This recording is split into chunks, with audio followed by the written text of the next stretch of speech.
Assalamualaikum warahmatullahi wabarakatuh. Waalaikumsalam warahmatullahi wabarakatuh. Baik, sebelum kita memulai pelajaran pada hari ini, marilah kita bersama-sama melafazkan basmalah.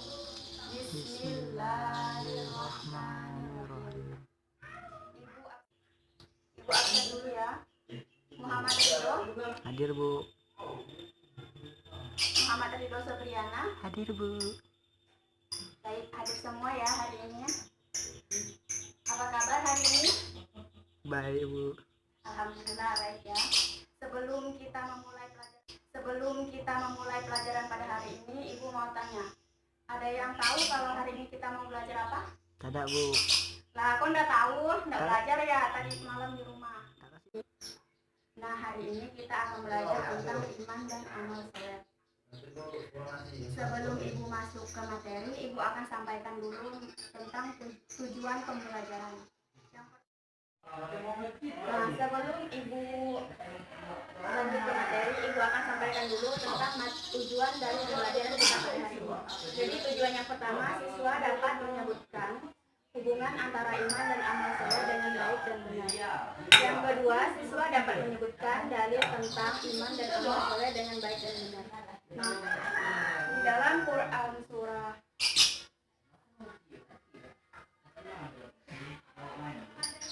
An-Nahl ayat ke-97, ada yang bisa bantu Ibu untuk membacakan Quran surah An-Nahl ayat ke-97? Ada, Bu. Ya, silakan kepada Muhammad Ridho. A'udzu billahi minasyaitonir rajim. Bismillahirrahmanirrahim. Man amila sholihan min zakarin aw unsa wa huwa mu'minun falanuhyiyanahu hayatan thayyibah walanazziyanahum ajrum bi ahsani ma kanu ya'malun. Terima kasih kepada Muhammad Ridho yang telah membantu Ibu membacakan Quran surah An-Nahl. Bacanya habis tadi ya. Nah, di dalam Quran surah An-Nahl ayat ke-97 ini Allah telah menyebutkan arti dari Quran surah An-Nahl ini berbunyi seperti ini. Barang siapa yang melakukan kebajikan baik laki-laki maupun perempuan dalam keadaan beriman, maka akan kami berikan kepadanya kehidupan yang lebih baik dan akan kami berikan dengan pahala yang lebih baik dari apa yang telah mereka kerjakan.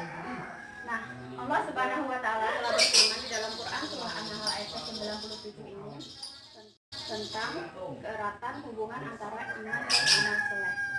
Sampai di sini paham? Paham, Bu. Nah, pintar ya anak-anak Ibu ya. Jadi setiap perbuatan baik harus dilandasi dengan iman di dalam dirinya.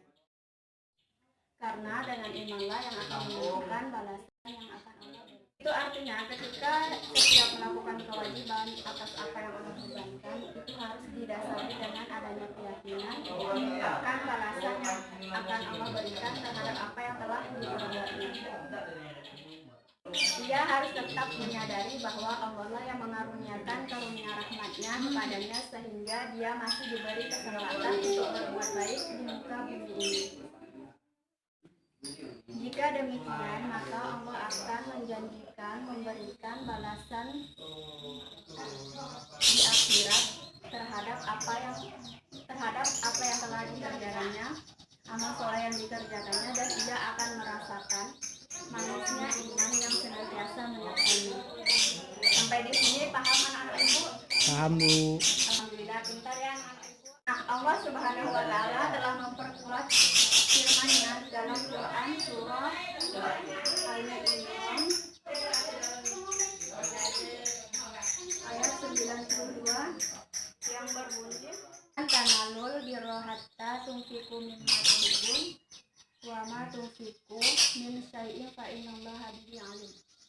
Telah menjelaskan bahwa kadar iman seseorang itu dapat diukur perbuatannya itu dapat diukur melalui kemampuannya dalam menginfakkan hartanya yang paling dia cintai demi kepentingan agama dan masyarakat secara ikhlas, dan tentunya semata-mata untuk memperoleh keridhaan Allah Subhanahu wa Ta'ala. Sampai di sini paham anak ibu? Paham, Bu.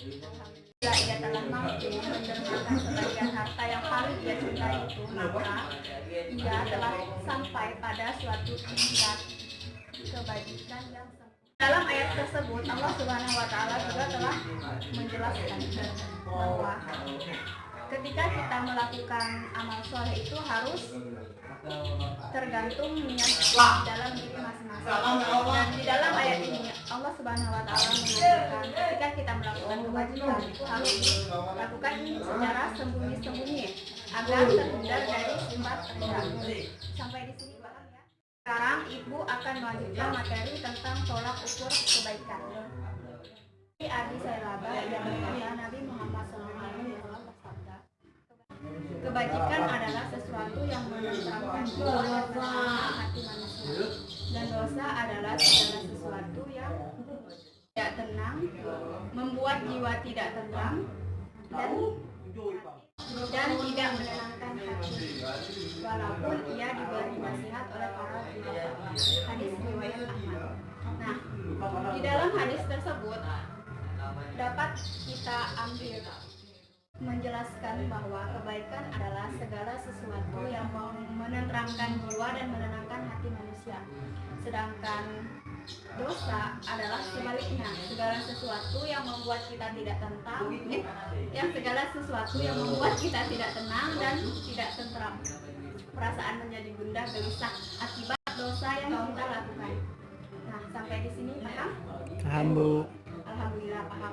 Baiklah, materi cukup sampai di sini. Ibu akan melakukan evaluasi kepada kalian. Ibu akan memberikan 5 pertanyaan. Ibu minta kepada kalian untuk mengeluarkan kertas lembar. Ibu akan membacakan soalnya dan dikumpulkan hari ini juga ya. Ibu akan membacakan soalnya. Yang pertama, jelaskan apa yang dimaksud dengan amal soleh. Yang kedua, sebutkan 3 syarat diterimanya amal soleh. Yang ketiga, berikan 1 contoh amal soleh yang pernah kalian lakukan di sekolah. Yang keempat, jelaskan mengapa iman dan amal soleh harus ada secara bersamaan. Yang kelima, sebutkan dalil yang menjelaskan tentang keeratan hubungan antara iman dan amal soleh. Ibu tunggu 15 menit untuk menjawab pertanyaan. Oke, waktunya selesai ya. Oke, waktunya selesai. Silakan ketua kelasnya mengumpulkan tugas teman-temannya. Nah, sekarang kita akan membuat kesimpulan tentang materi yang disampaikan pada hari ini. Ada yang mau membuat kesimpulan sendiri?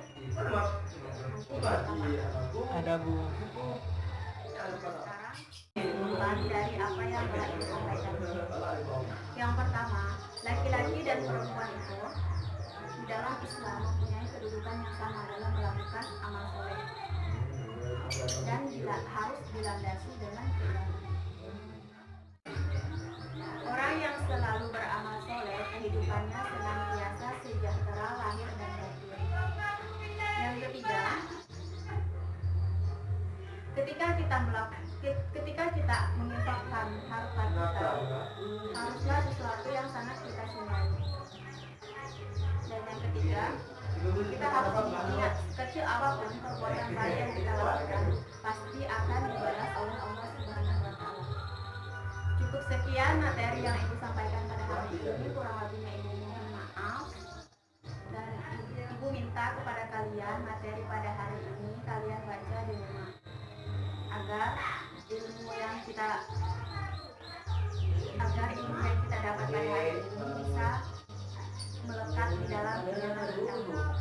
Ibu akhiri dengan wabillahi taufiq wal hidayah. Wassalamualaikum warahmatullahi wabarakatuh. Waalaikumsalam.